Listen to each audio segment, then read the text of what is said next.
In the last video, we were discussing about I guess electromagnetic waves and transverse waves और हमने difference पढ़ा था दोनों के बीच में. In this video, we'll be discussing about the point जो मैंने last video में बताया था when I said कि जो electromagnetic waves होती हैं, ये जो electromagnetic waves हैं, they do not require any medium, इनकी speed change नहीं होती, इनकी propagation change नहीं होती, but there are exceptional cases जिनको हम reflection और refraction बोलते हैं. अब आज हम पढ़ेंगे रिफ्लेक्शन के बारे में, रिफ्रैक्शन के बारे में एंड देन डिफ्रैक्शन के बारे में. You said diffraction as well. तो ये जो रिफ्लेक्शन, डिफ्रैक्शन और डायफ्रैक्शन है, ये तीनों हैं प्रॉपर्टीज ऑफ वेव्स. सही है,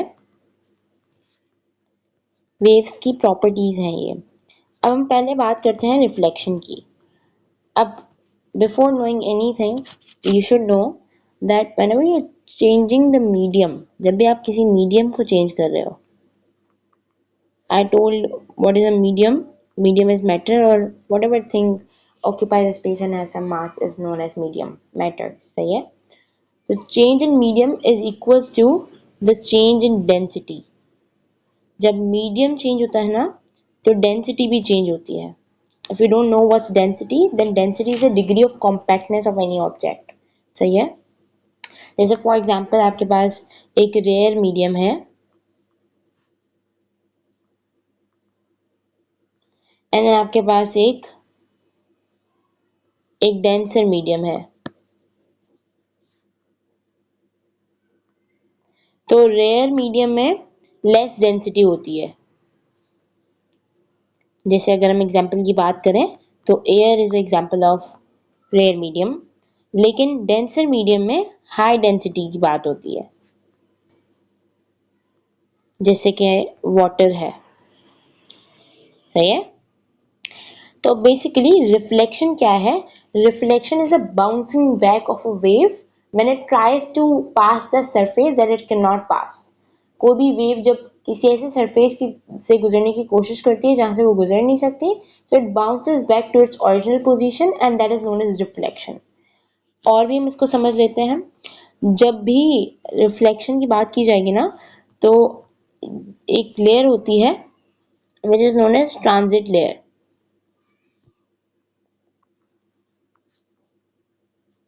ट्रांजिट लेयर क्या है? ट्रांजिट लेयर एक ऐसी इमेजिनरी लाइन होती है जहां से एक रेयर मीडियम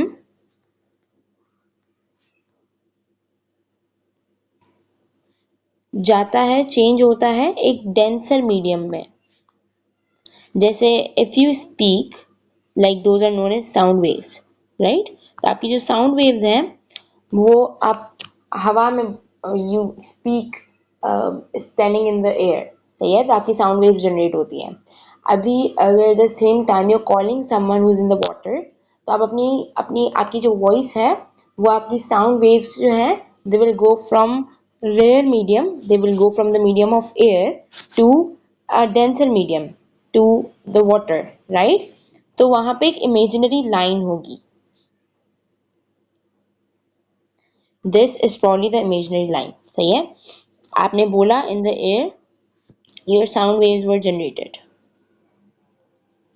सही है. तो जो ये waves होती हैं ना, ये इस लेयर से टकराती हैं. तो some of the waves reflect back because of the nature of that wave. इस वेव की नेचर की वजह से कुछ वेव्स ऐसी होती हैं जो रिफ्लेक्ट बैक करके अपनी ओरिजिनल पोजीशन पे चली जाती हैं. Obviously the person who you will be calling in the water would hear you less, right. उसको आपकी आवाज कम जा रही होगी as compared to the original voice that you are speaking in. सही है. तो because of the nature of the wave, by this transit layer some of the waves reflect back to their original position. तो ये कहलाती है reflection. जैसे अगर for example मेरे पास एक क्वेश्चन है which says that can wave reflect in one medium, क्या वेव एक वन मीडियम में रिफ्लेक्ट कर सकती है? तो यस, within one medium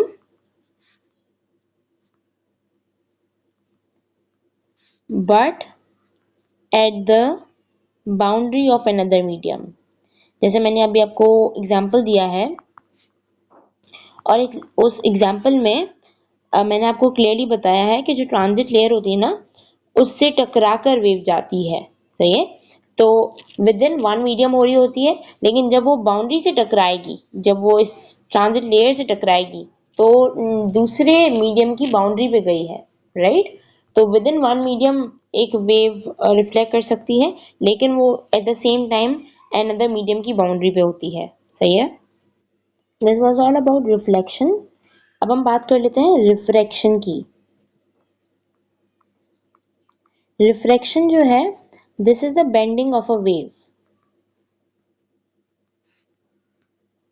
जैसे कि अभी हम सेम एग्जांपल की बात करते हैं।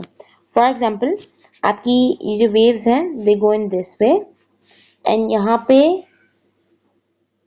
फॉर एग्जांपल वो ट्रांजिट लेयर है। सही है, जैसे आपकी वेव्स जो हैं वो आपकी साउंड वेव्स जो हैं they are passing from the air to the water. सही है, तो वो हवा से जाते जाते जब वो when they go to the transit layer तो वो बेंड हो जाती हैं, they will move like this then. सही है, तो अभी होता कैसे है, बेंडिंग ऑफ अ वेव होती कैसे है, by the change in direction. जब भी एक वेव अपनी डायरेक्शन चेंज करती है तो वो वेव बेंड हो जाती है, और जब डायरेक्शन चेंज होती है तो स्पीड में भी चेंज आता है।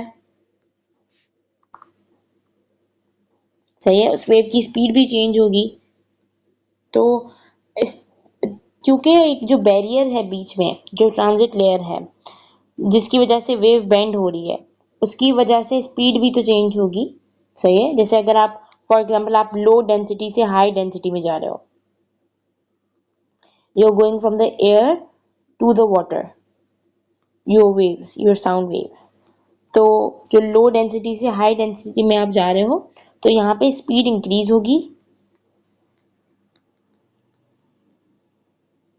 यहाँ पे फ्रीक्वेंसी भी इंक्रीज होगी। Frequency is what, frequency is the number of waves generated in 1 second, ये भी हमने पिछली वीडियो में पढ़ा है। और बाकी जो वेवलेंथ है, wavelength is the consecutive difference between displacement between one crest to another crest and one trough to another trough। तो wavelength जो है यहाँ पे डिक्रीज होगी एंड टाइम पीरियड भी डिक्रीज होगा। If you are going from less density to higher density तो time period decrease होगा, बिकॉज हमने पढ़ा था कि frequency is inversely proportional to time period. तो अगर फ्रीक्वेंसी बढ़ रही है तो टाइम पीरियड कम होगा। अब ये था रिफ्रैक्शन। सही है, अब हम बात कर लेते हैं डायफ्रैक्शन की।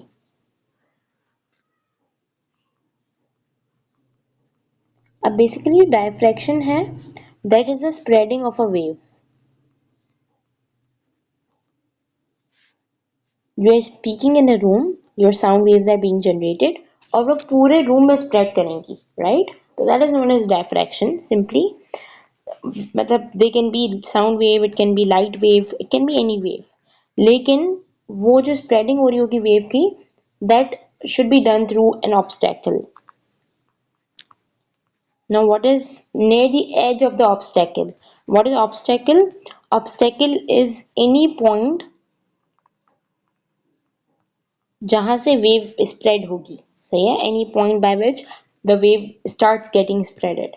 तो ऑब्स्टेकल एक ऐसा पॉइंट है जहां से जो वेव है ना वो स्प्रेड होना स्टार्ट हो जाती है। सही है, this was all about reflection, refraction and diffraction. If you have any questions regarding anything, you can drop them in the comment box.